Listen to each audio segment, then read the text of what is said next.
Hello, friend. I am a time traveler from the 21st century.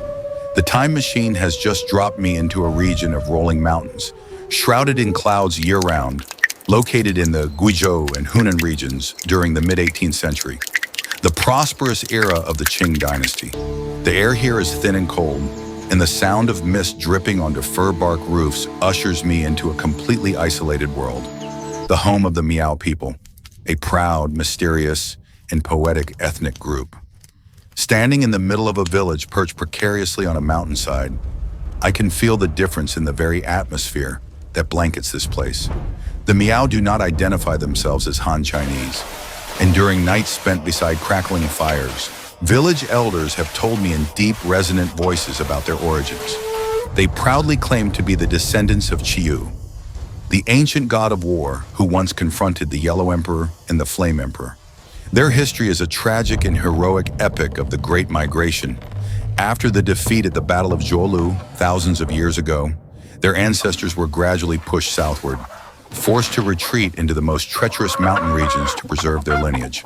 Although the feudal imperial court calls them barbarians, to me, they are the true resilient masters of the mountains and forests, people who have turned the harshness of nature into a cradle protecting their identity.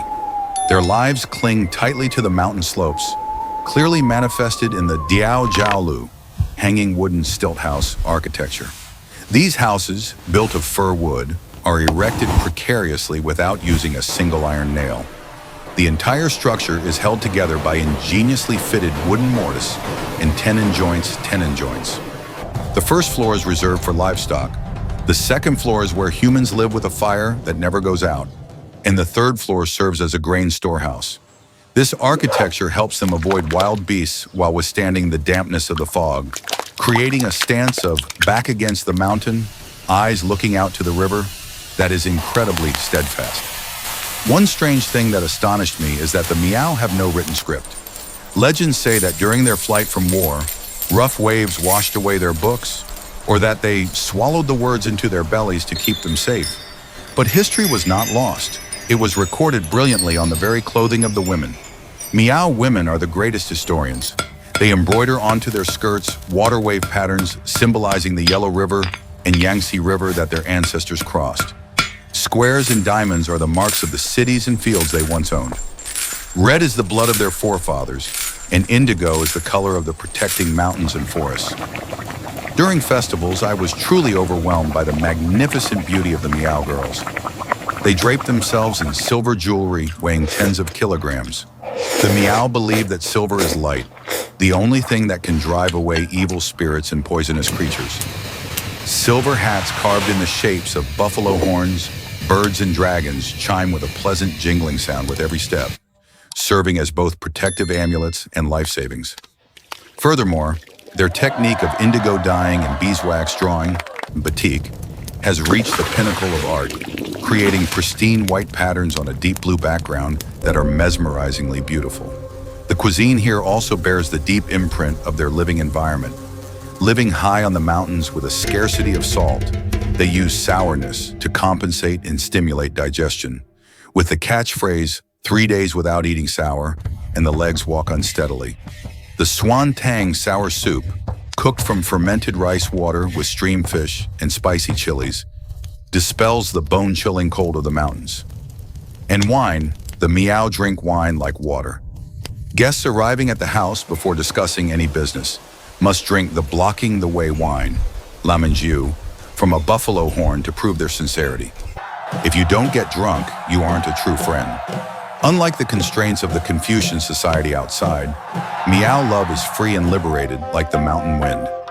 Young men and women practice the custom of yufang, roaming, visiting villages, on moonlit nights. Antiphonal singing and the sound of the lushing pipe flying across the mountainside serve as bridges for budding romances. If they fancy each other, they exchange tokens. And there is even the dramatic custom of bride kidnapping to legitimize their love, a cultural trait that is romantic and full of vitality. However, the world of the Miao also hides mysterious and terrifying spiritual corners.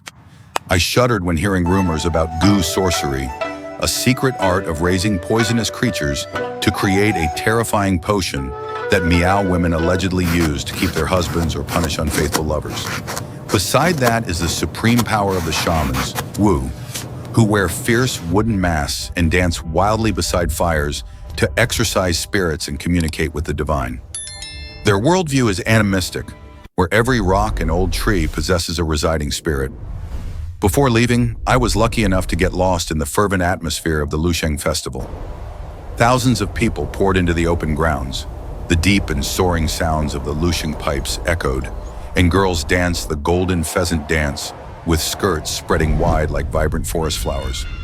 Standing on the peak of Legong Mountain looking down one last time, I saw the pre-19th century Miao as a beautiful bundle of contradictions, hospitable yet wary, romantic yet terrifying, materially poor but culturally infinitely rich.